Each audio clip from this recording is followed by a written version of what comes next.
Whether we are facing challenges in love, trying to reconnect with a partner, or just want to know more about human connections, I hope this conversation offers you the tools to understand and connect better. In today's episode, I'll be talking to Dr. Ambika Sampat, who is a director at Fitbanker, an organization specializing in healthy lifestyle coaching, leadership development, and adventurous experiences. She's got a doctorate in obstetrics and gynecology. I hope I said that right. Obstetrics and gynecology. Dr. Ambika combines a medical background with a passion for unleashing human potential. Welcome. Thank you so much. Should I call you Dr. Ambika Sampat or Ambika or Doc? Whatever you like. Ambika is fine. Ambika is just fine. Okay, Ambika, that's fine. First question. Do you believe in love at first sight?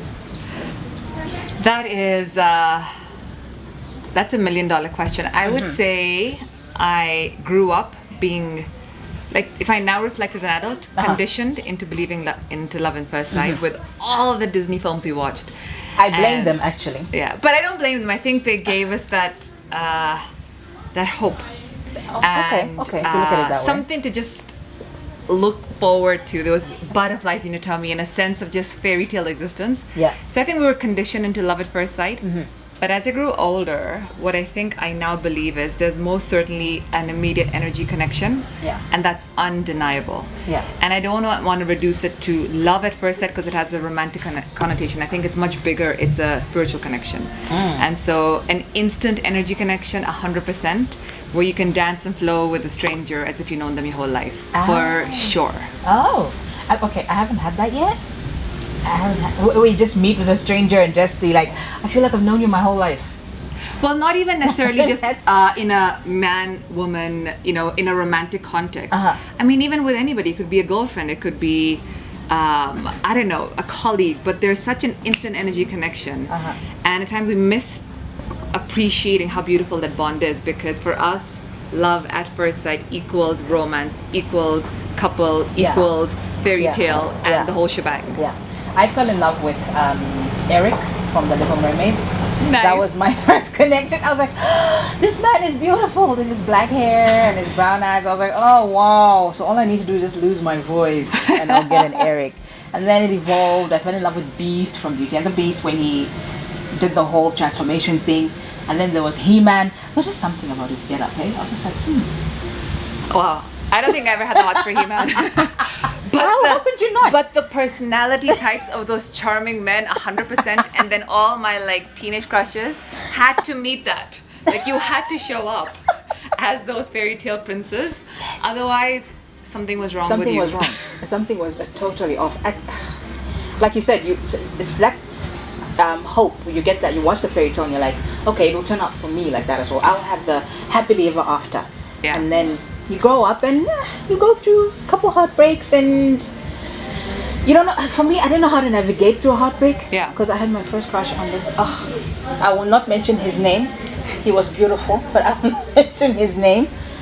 And I didn't know how to react when the feeling wasn't reciprocated. Yeah. So I was just like, okay, he doesn't like me. Okay, well, I have to move on. He doesn't feel that way about me. So, moving on. But we spoke about marriage. Yeah. Ears are pricked up.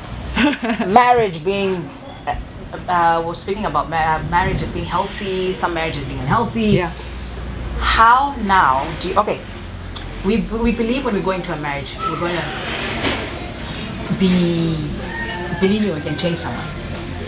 How do you, when they're not exactly that person that you want them to be, what happens? How do you now go past that? Do we ignore red flags, or what is it? Yeah, so that's such a loaded question. So firstly, getting into a marriage. Okay, what was your thought when you were getting married? You were like, for me, marriage was like a given. It was the standard cycle of life. It was like if you imagine like a factory, there's school, then there's teenage life, then there is get married in your early 20s, and then like babies, and like it was such a set template. It was so cookie cutter. Yes, I had that too. That it was a given, like it's gonna happen. Yeah. And I really want to go back to your point about that heartache, and we're never exposed how to deal with heartaches. But we most certainly have experienced pain growing up.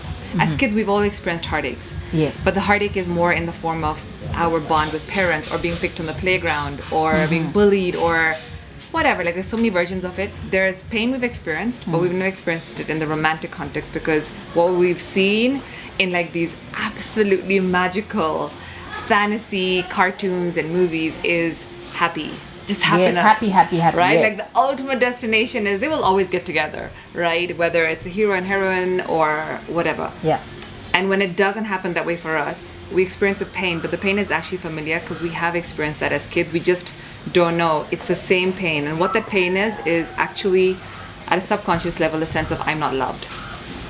Right? It's such a child narrative of I'm not loved, but it hurts 100-fold more as an adult, because it's in a perceptual, like, it's in a perception of romance where we almost come thinking 100% I'm going to find happiness here. Yes. Because that's how we're already set up. And all of a sudden, boom, you don't experience happiness there. And it's like, what? And so we go into marriages. I truly think now, 11 years into being married. Congratulations. Thank you. But 20 years with my partner, I fully believe that marriage is the best gym. And I very intentionally use gym, even though Tell me more about that we have gym. this health transformation platform. But why? Because it's only space, it's only bond where you get to physically, emotionally, mentally, and spiritually connect with somebody. And often we're not aware of all those 4 realms happening. We go in purely with a physical and emotional connection. Okay. Right? So to your point about, like, if you can't change somebody, or why do we even go into a relationship trying to change somebody? And should we hear the red flags or watch out for them? And often what happens is that perception of, I need to change this person, the ultimate goal is to be happy. Right? So we're trying to be happy in the most variable external environment. Right? It's like trying to be happy if this tree never sheds leaves. But a tree is designed to shed leaves, to blossom, to have fruit, like to go through its cycles. Yes. And so if my happiness is pegged on something so variable and cyclical, and that's the same for humans, their emotions are a whole spectrum, you're 100% setting yourself up for heartache. And then we think it's the other person, versus getting that my happiness is an inside job. I gotta own my stuff. I gotta look at where all do I feel not loved? Where do I feel deficient? Where do I feel inadequate? And it's nothing to do with this person. It's to do with my own internal systems and emotional patterns that have showed up since childhood. When you work on that, then you don't enter a marriage with your generational baggage. You know, my mom was treated this way, I'm not going to be treated this way. My dad did this, I'm going to do this. The ladies were suppressed in this way, I'm going to be the voice of the family. Or I had the most amazing childhood, so my marriage has to be the same. Like, all those either false hopes or expectations they suffocate a relationship before it's even been birthed. So it's almost like entering a marriage as if it's a boxing ring, ready to put your shield up, to never feel the past pain, but also ready to replicate in anticipation, expectation, the amazing memories. Like you said, you had the greatest childhood, dad took you everywhere.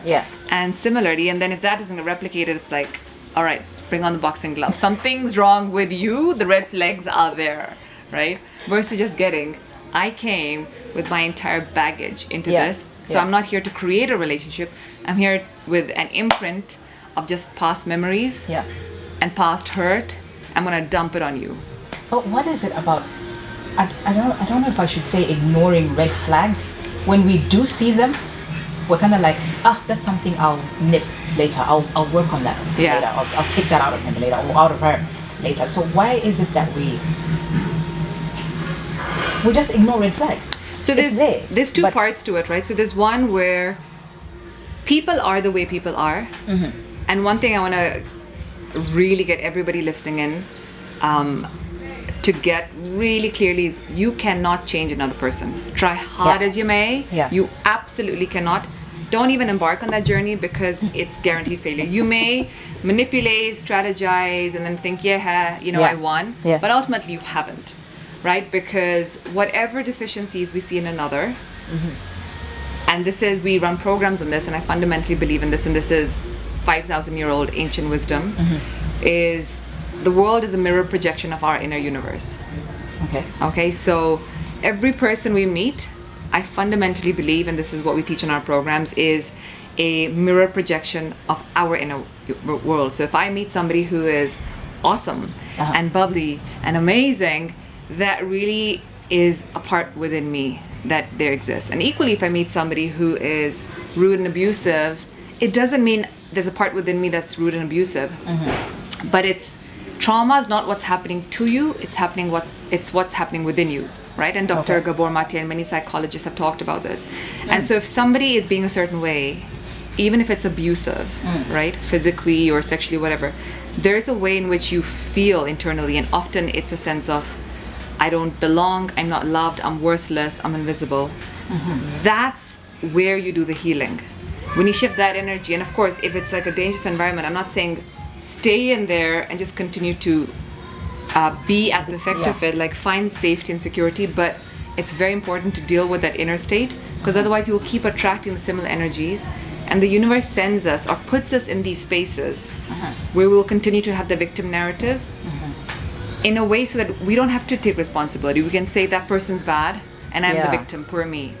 But power comes from recognizing, why am I constantly attracting these energies and these people in my life where I am feeling like I'm not enough. Not they're making me feel, but I'm feeling that way.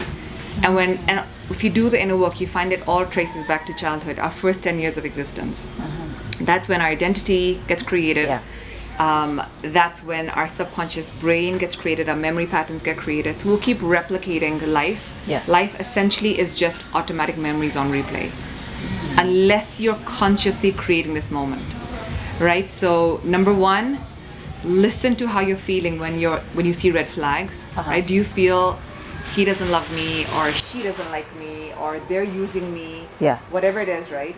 Or I'm not seen, I'm not heard. Those familiar narratives ultimately all come down to I'm not enough, right? And if you feel that way, then go and get yourself a coach. Go work with somebody to do the inner healing.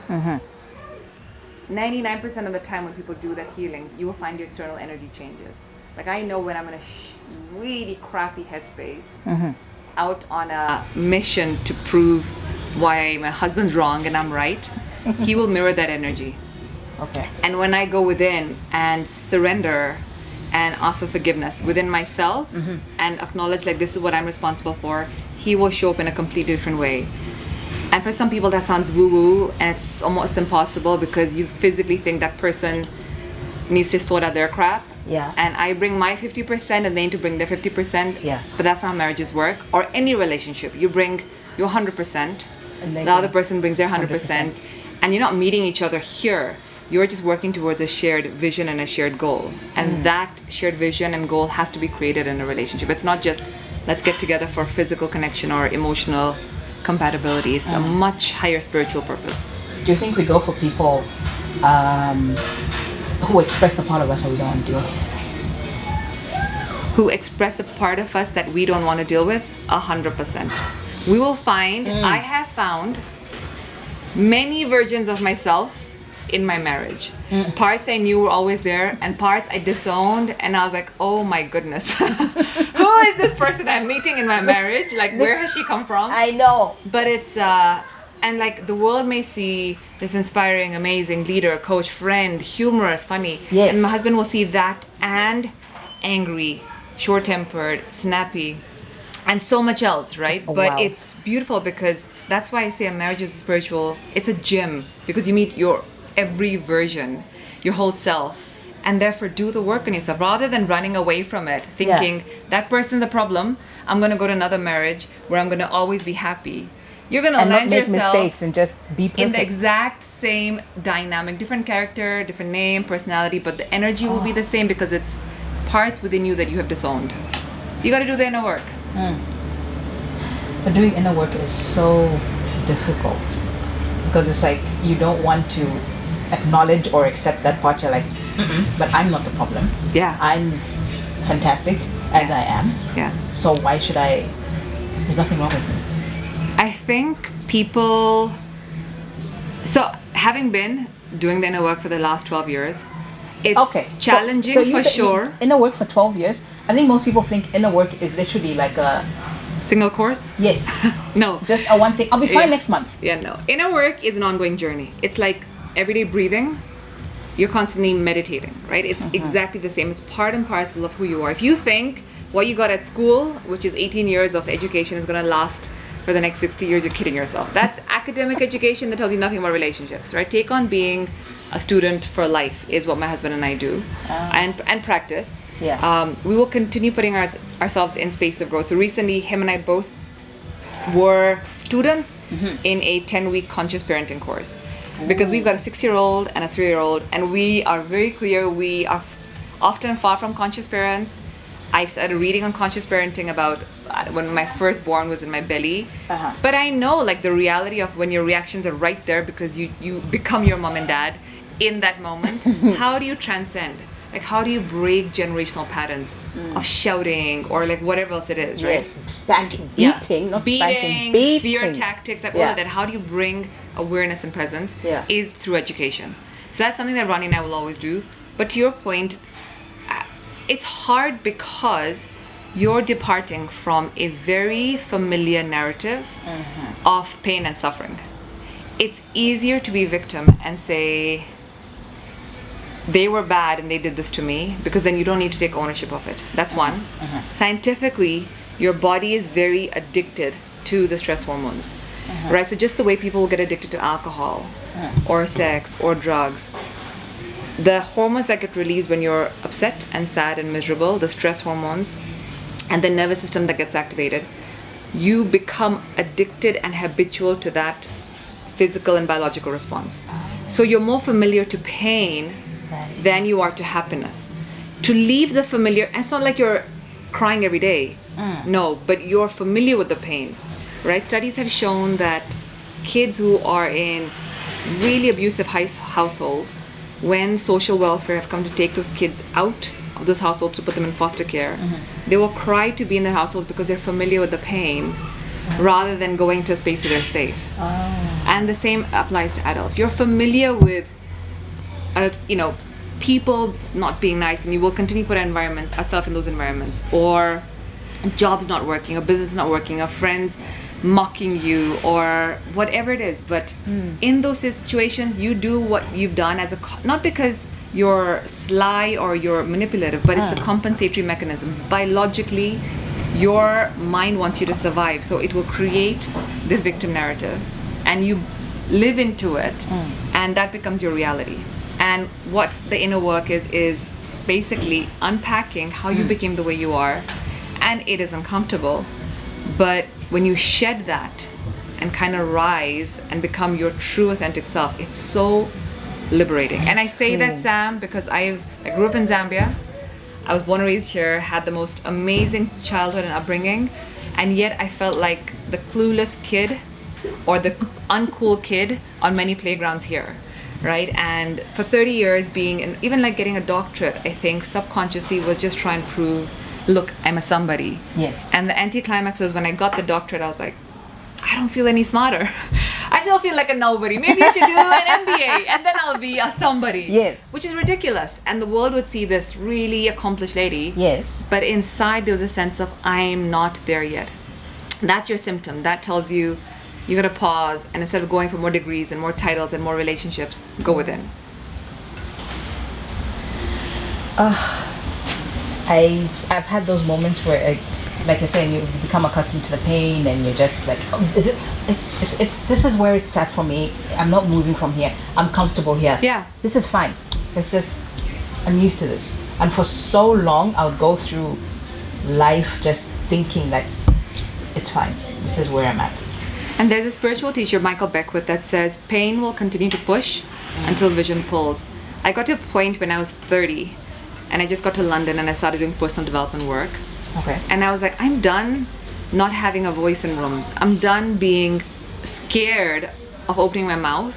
And yet at that point I had done many medical conferences around the world, spoken on stages, but take me out of my familiar circle. Yeah. My inner circle would see Ambika in her glorious form, funny, everything, and then take me out and put me in any other circle, and you'd have somebody who was so bottled in a self-expression. Wow. So cautious, so afraid of sounding dumb and stupid that it was paralyzing. And when I did that first personal development program, it was just 3.5 days. But to experience the ability to just say whatever, and not need to hide behind different identities to fit in was so freeing. Yes. And when you get a sniff of that and a taste of that freedom, you want to take all the shackles off. Then you're unleashed. But but you've got to choose and be ready. Yeah. And often on your own accord, it doesn't happen. Which is why we say 3 factors matter most. Environment, like the spaces you're in will give you access to healing. Community, massively. You are the average of the 5 people you hang out with. Yeah. If everybody around you is always complaining about their marriage and relationships Yes. and partners or in-laws, it will be the norm for you, right? But if you're around people who are constantly striving and thriving in their relationships, then you will want to do the inner work. Then you're not going to sit there gossiping and playing victim. And then the third is habits. The more you practice new ways of being, a new you starts to surface. Yeah. That's it. It's just a habit through shifting the belief systems. I love this, the second one, when you said who you surround yourself with, community. So you're not just sitting there, woe is me, and basically being unproductive. Yeah. So now you need to move out of those spaces and surround yourself with people that are positive, who want you to do better. Yeah. And just move past the pain. No, But you know something, sometimes Sam, like for some people that becomes confronting because it means it means I gotta leave all my girlfriends or I gotta leave all my friends. Like, how's that gonna happen? And I promise you don't, right? Naturally, when you start doing the inner work, you'll start attracting different people. You and I met through the exact same experience. We have an amazing girlfriend Yes. in common who is so up for bringing like-minded souls together. Yes. And we manifested each other, Yeah. I believe, into our world, right? And even with our existing circle of friends, we can truly just start simple habits. Like when you meet, what are you grateful for, Sam? Or what do you forgive yourself for today, Sam? Like if you simple ask me what- practices. I don't know what I forgive myself for. Today, I don't know. Maybe ask me like 2 hours, I'll give you an answer. Yeah. But right now, I don't know. I do not know. No idea. Is that bad? No, not at all. We're not used to it. So Yes. I'm asking you something like that's equivalent of getting an alien from outer space because we're not used to self-forgiveness. But when you start having those uncommon conversations with your circle of friends, Yeah. like when we sit with our mates and we're like, what are you grateful for? And people just say it, and initially there was so much awkwardness because we're more comfortable talking about others than really just getting authentic and raw and vulnerable. I love it. And something shifts then. And it's beautiful to witness people's raw self start to surface. That's something you need to do today. If you haven't thought about it, just sit around with your friends and ask them what they're grateful for. What do they forgive themselves for? Why? That we love. 2 things. Yes. Simple. Love it. 2 Love it. simple acts today. Love it, love it, love it, love it, love it. Now, the other question is, like I told you behind the scenes, I have a friend who been married for quite some time, and their conflict resolution or their fighting style is it's not something I grew up seeing. Yeah. I would hear about it, but then when she said it, she says when her husband and her, they get into a fight, they go for weeks without speaking to each other. Okay, so obviously I asked her, okay, so what's the next resolution? How do you guys solve this? And she goes, oh, well, I'm 32 as well, so it doesn't really get solved until it's kind of like brushed under the rug, and then so now that got me thinking, okay, so they have these fights. I don't know how long this has been going on for, goodness knows how long. Why then do you stay healthy in unhealthy relationships that don't serve you? I think I would reframe the question because that's often where people go to, which is why then stay in a relationship. That mindset actually contributes towards why so many relationships are falling apart, because the options are stay or not stay, rather than pivot and heal. And now how do you pivot and how do you heal, right? And what you describe as standard for most people, it's a reaction. And it's a survival reaction. It's fight or flight, right? Breakdown. One person stonewalls, the other person mirrors whatever, some version, or one person shouts, the other person shouts louder. It's just survival mechanism. Okay. Right? So you're either ever standing in fear or you're standing in love. Okay. And if you're standing in love, it doesn't mean you'll go running after them and say, no, talk to me. You could still create space and really reflect and look at what can I be responsible for in this conversation. And there have been many arguments my husband and I have had where he may have been louder, but I know my simple eye movement of rolling my eyes or dismissing him the point was like the spark to the fire, but I know that will bug him. And when we go into being right rather than being loving, But I always want to be right. that's it, right? But you're not coming you're not being right coming from a space of love. That's your coping mechanism. That's your survival mechanism, right? Because when you're right, that means nobody can get you. Except, and that you've learned in your formative years. Yeah. How do I get to be right? How do I get to have the upper hand? How do I get to win? And it's conditioned in us, right? Come first in class, come first on the sports pitch, come first in a debate, whatever it is. Then being right equals having power versus just pausing and listening. Sometimes silence is victory, right? But I don't mean silence. But I don't mean silence in terms of stonewalling, right? Okay. At times to just pause, reflect, and then say, can we have a conversation about this? And when you said X, I made it mean that I'm not loved in that moment. That may not have been what you were saying, but I understood it that way, and I got really pissed off, and I said A, B, C, D, and I get that doesn't work. But what also doesn't work is you said A, B, C, right? But at that point, you're not slinging mud on another person. You're not coming to sling mud. You're coming from a place of fulfilling on a shared intention. So that shared intention has got to be clear. Like, are you coming in a marriage to love and contribute to each other, or are you coming to suck blood and love from the other person? And if they don't have it, then you're basically running on an empty tank, right? My God. And I want to be right. I know, and I want to be right all the time. that's just habitual. But I promise you, when you get to experience power from being loving, it's way more addictive. It's way more liberating. Is it possible for couples to be best friends? Oh, We'll God. do everything together, because obviously I went to them like, we're gonna do everything together. It's gonna be great. We're best friends. We're like all the same things. And So- then turns out, oh no, but I don't like this, and you're like, what? But we're best friends. It's supposed to like what I like.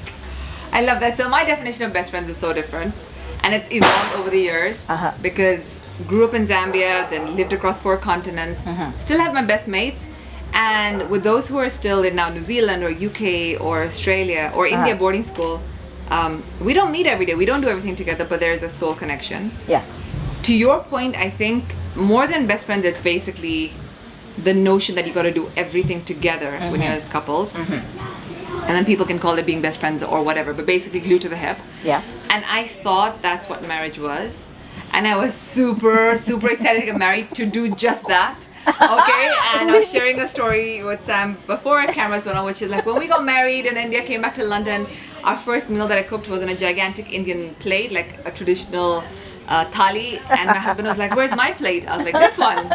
He was like, where's yours? I was like, the same So one. we're eating off the same We're plate. gonna eat in the same plate for the rest of our life. And he was about to collapse with like suffocation or like trauma or something.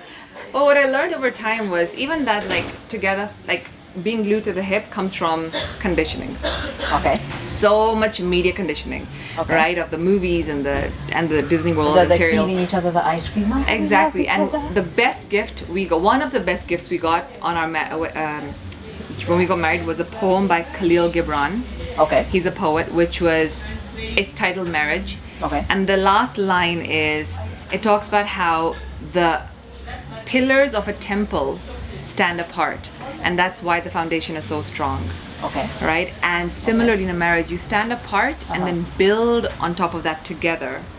Right? And it's like grass will, if you have 2 trees growing together, they can't grow in the shade of each other, the shadow of each other. You gotta stand apart. And that analogy has always rung so strong because over the years, once we started our inner journey and personal development and self-discovery, space started getting created in a healthy way where he's doing his spiritual growth and I'm doing mine.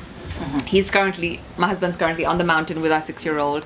Wow, And that's their spiritual journey. I'm here with our 3-year-old and yet our foundation is strong and we're committed to transforming 1 billion lives. We're committed to standing in love, spiritual growth.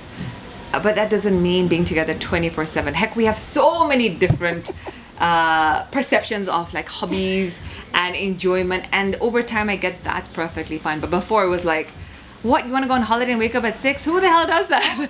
I want to sleep in. Exactly, sleep in, enjoy room service. Nobody's getting up at 6 to go hiking or go explore anything. We just want to stay in, sleep in. And people think that difference is bad. I really want to like pause and emphasize that difference is not bad. You've not married your clone. You married a whole separate individual. A different person. Discover them and discover yourself through them rather than he ought to be or she ought to be exactly like me. And if they're not, then that's red flags. You're not clones. Heck, you've been married, a clone of yourself, you probably run a mile. Because you don't want you. You want somebody who complements you, who brings out versions of you that you haven't met, and you get to grow. And that's why, going back to the start, marriage is a gym. It's a space to build the spiritual muscle, the emotional muscle, and the physical muscle. Oh, and the emotional muscle sometimes, oh my goodness, it's like, but why don't you understand where I'm coming from? Yeah. Why aren't you seeing what I'm, like, you're trying to make this person see from your point of view, but they're not getting it. Yeah. And they can't, because consider often we don't know where we're coming from. We think we have one point of view, but somewhere deep at a subconscious level, there are fears and parts of us we haven't yet met. And people will keep mirroring those. And I have found that to be true in some of my darkest moments. Like us coming to Zambia was not coming back to Zambia. It was not a creation. We came in 2020 with our second born, who was 6 months, to just meet family at the peak of lockdown, and never got to go back to London. Really? Borders shut, flights got suspended, and we were here for like a month, and then 2 months, and 3 months. We're like, okay, Zambia's awesome. Summer, who doesn't love it? Being with family. Yeah. And then after 4 months, it's like, okay, I want to go back home. I want to go to my apartment. I want to go to London. And we never got to go back. And I saw Sam, my ugliest version, surfacing. But I'm clear the universe brought me here to see those parts of me, because I wouldn't have seen that in my life in London. Oh, really? So were you angry when that happened? Like, oh God, so many emotions.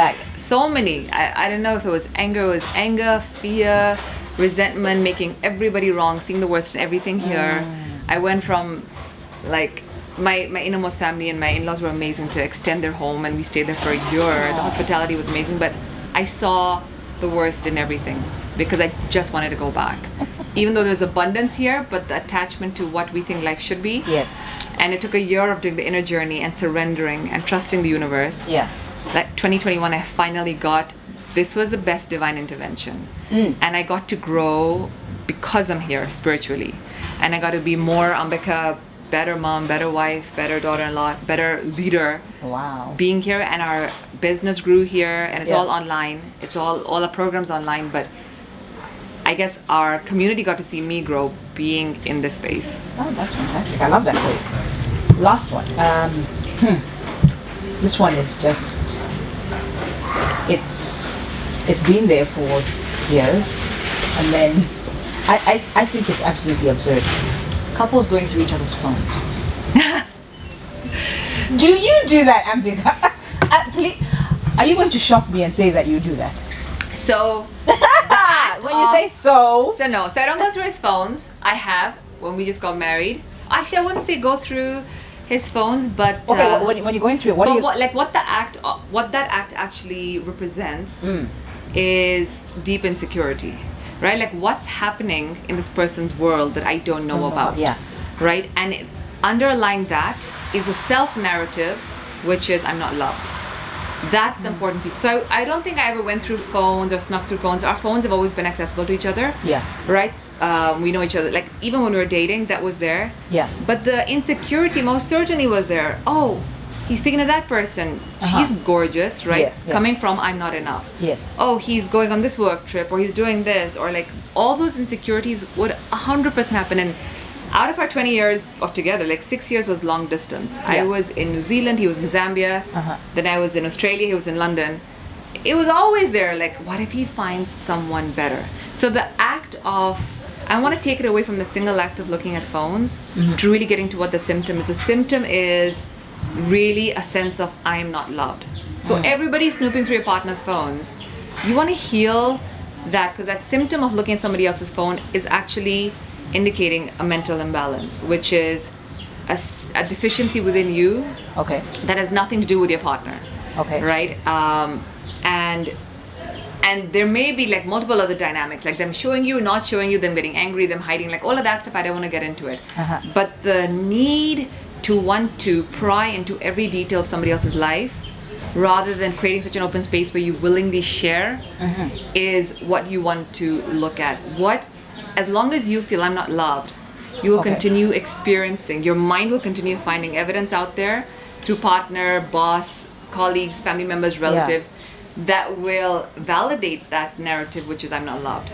And when you heal that and get, heck, I'm so loved, it was just a kid, my 5-year-old version of me that thought I'm not loved, and I'm going to heal her and release her through the work and stand in love, then you see the phone, like our phones are always in each other's face, and heck, like it's a non-existent thing now. So do you think people are definitely looking for something when they're going through phones? Because you've heard of instances where, when he comes home, I immediately grab his phone, or I grab her 100%. phone. I need to check who they've been speaking to today. I need to check the messages. I need to check the socials, see what they've been looking at. It is unhealthy, isn't it? It's 100% unhealthy, number one. Number two, it indicates a fractured relationship to your own self. So they have nothing to do with it. It's you. 100%. It's 100%. But people always say, "No, I'm this way because of that person." Not because at all. They've made me like Nobody's this. ever making you be or do something. You've been hurt in the past, not in this way that you may be experiencing, but the sense of I'm not loved, or I am a nobody, or I'm not seen, and then we create a compensatory mechanism of being overly controlling and overly right and needing to have everything be a certain way, whether it's a absolutely immaculate kitchen or needing to check your partner's every action and movement. That desperate need of control is 100% stemming from fear. Past wounds that haven't been healed, past hurts that haven't been healed, and the unfortunate impact of that insecurity happens on the energy dynamic between the two people, right? And you just got to swap shoes and for a moment experience what would it be like you walk in and somebody needs to monitor like a CCTV camera your every movement. Much. We're not born that way. We're born free to love, free to be. And going back to my analogy of the pillars of a temple, you gotta allow people to grow, stand in a space of trust, love, harmony, and demonstrate that. But you can only do that once you heal yourself, right? Like cracks in a relationship or fractures in a relationship stem from fractures within our own self. And so I'm 100% clear, when we heal our heart, we heal our home 100% of the time. When we heal our heart, we heal our home. Yeah. That's powerful. I know I said that was the last one, but this last one, absolute last one, last one. Everybody always says this is the biggest thing in relationships, whether it's a marriage or your friendships or your siblings, communication. Yeah. How, when two people are failing to communicate, is that a recipe for disaster? Is there room to fix communication styles? Or to do better? So number one, 100% there's room to shift how you communicate with each other. There's that's precisely the coaching work we do. There's something I want people to stop, to basically step away from, which is this notion of recipe for disaster. Because we almost put relationships in a template. This is a good relationship, this is a not so good relationship, this relationship is doomed to fail. No, it's not. I'm a firm believer of relationships are a creation in any moment. You could have gone through the ugliest storms, but in this moment, if you are willing to cause a shift and grow and invest in yourself, in your relationship, everything's energy, right? Nothing is created or destroyed. You get to shift your entire universe through showing up in this moment and creating things differently, taking on a new way of being, a new belief system. You break the habit of being yourself, right? And there's a whole book I'm reading right now by Dr. Joe Dispenza, that's the title of the book. You break the habit of being yourself. When you're so familiar with how conversations will go, because somebody says something, I get angry, I do this, they do this, and it's repeat. Your whole life is on repeat. And you break that cycle by shifting your belief systems, then what you say, then how you're being. A relationship can blossom in a moment by you doing the inner work, right? But owning the inner work. And so going back to your point about communication, 100%, but we're not taught how to communicate. So how you communicate is generationally inherited from family. You see parents speaking this way, aunts speaking this way, uncles speaking this way, movies speaking this way. So you totally absorb it all, and that's who you are in your relationship. Get a coach and learn how to communicate effectively with each other. Just the way you learn to drive a car, you got a license, or you learn to, get your job, you needed a degree or some sort of qualification, right? There's even a manual for an iPhone. What is the manual for communicating effectively in a relationship? It doesn't exist.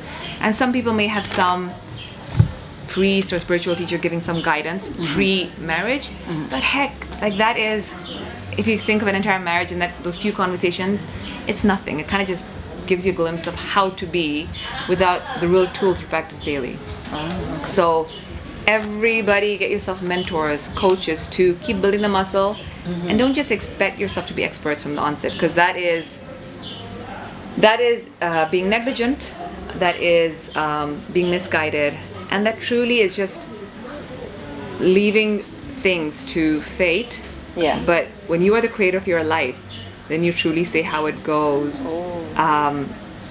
And some people may think, heck, that's not true, and dismiss it immediately, but it truly is. You can't change other people, right? They show up the way they do, but you 100% can own your internal emotional state through the ugliest storms or the greatest joys, right? You are truly the master of your soul. You are the master of your soul. Nobody else, you're in charge. Thank you for coming. My pleasure. We always do this at the end of every episode. I want to ask you rapid fire questions. I expect you to just give me answer. Okay. The answer that comes to mind. The answer that just give me an answer. Don't think about it. Don't mull over it. Oh my. All right. I wasn't expecting this. Let's do it. Biggest lie you've ever told your kids about Christmas? Oh God, none. Santa exists. That's it. Okay, which holiday? Your birthday or Valentine's? Birthday. Which holiday I love more? Your birthday or Valentine's? Between the two, if you had to pick one. Birthday for sure. Worst gift you have ever received, and this can be from your partner or your sisters or your friends. Worst gift? Oh God, there's probably so many. Oh God.